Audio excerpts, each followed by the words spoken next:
से जेजेपी विधायक रामनिवास सुरजाखेड़ा दिल्ली पहुंचे हैं, मुख्यमंत्री नायब सैनी से मिले हैं। संभावना है आज शाम को चंडीगढ़ में रामनिवास सुरजाखेड़ा बीजेपी में शामिल होंगे। इस वक्त खुद विधायक साहब हमारे साथ मौजूद है। सर, आज आप सीएम साहब से मिले हैं और चर्चाएं चल रही है कि शाम को आज आप बीजेपी में शामिल होंगे। जी बिल्कुल सही है।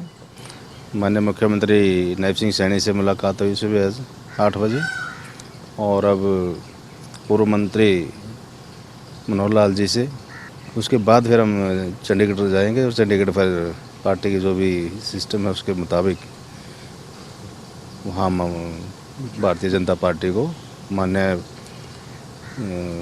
मंत्री मनोहर लाल जी, केंद्रीय मंत्री और प्रदेश अध्यक्ष मोहन लाल बड़ोली जी की वहाँ प्रदेश जो कार्यालय है चंडीगढ़ का, उसमें हम ज्वाइन करेंगे उनकी। जब आपने जेजेपी छोड़ी कुछ दिन पहले, जब आपने जेजेपी छोड़ने को लेकर पत्र लिखा था, उसमें आपने कहा था कि विचारधारा अलग है, मन व्यथित है, कुछ इस तरीके की बातों का जिक्र किया था।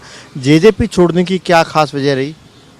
खास वजह तो यही थी कि कोई भी किसी भी प्रकार का, मैंने तो 2 साल पहले ही उनसे सलाह मशवरा, कोई जब कोई पार्टी का कोई डिसीजन होता है, कोई बैठक होती है, उसमें कभी हमें बुलाया नहीं जाता, कहीं पूछे नहीं होती। किसी भी तरह हल्का में कोई नेता जा रहा है, दुष्यंत जाओ या डॉक्टर अजय सिंह चौटाला जाओ या कोई भी जाओ, हमें कोई सूचना भी नहीं मिलती थी इस प्रकार की। तो इसी कारण से हमें और कुछ हल्का के विकास कार्यों को लेकर बातचीत करते तो कोई बातचीत नहीं होती थी। इसी कारण से नरवाना में ये भी आरोप लगाते थे कि जो नरवाना में विकास के काम होने चाहिए वो दुष्यंत चौटाला काम नहीं होने देते। इस तरीके के आरोप भी लगाए कि विकास में अनदेखी की है आपके साथ, आपके हल्के के साथ। हाँ बिल्कुल की है, लेकिन उसकी अनदेखी को पूर्व मुख्यमंत्री मनोहर लाल जी ने पूरी कर दी। उनको हम लेके जाते थे, जैसे हमारे पार्टी का नेता होने के नाते हम पहले उनसे डिस्कस करते थे, भाई हमारे नरवाना हल्का की समस्या है, आप इनका समाधान कराओ।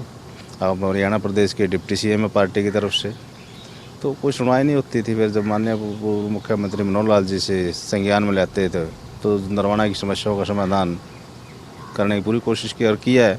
800 साढ़े 800 करोड़ रुपए के नरवाना के प्रोजेक्ट, नरवाना के इतने डेवलपमेंट वर्क जनहित के कार्य किए हैं कि बहुत ज़्यादा।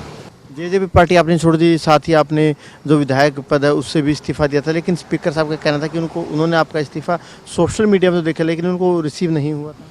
एक्चुअली में क्या है कि हमने स्पीड पोस्टेड भिजवाया है स्पीकर साहब के पास, और छुट्टियां आ गई थी बीच में, इसलिए नहीं पहुंच पाया होगा।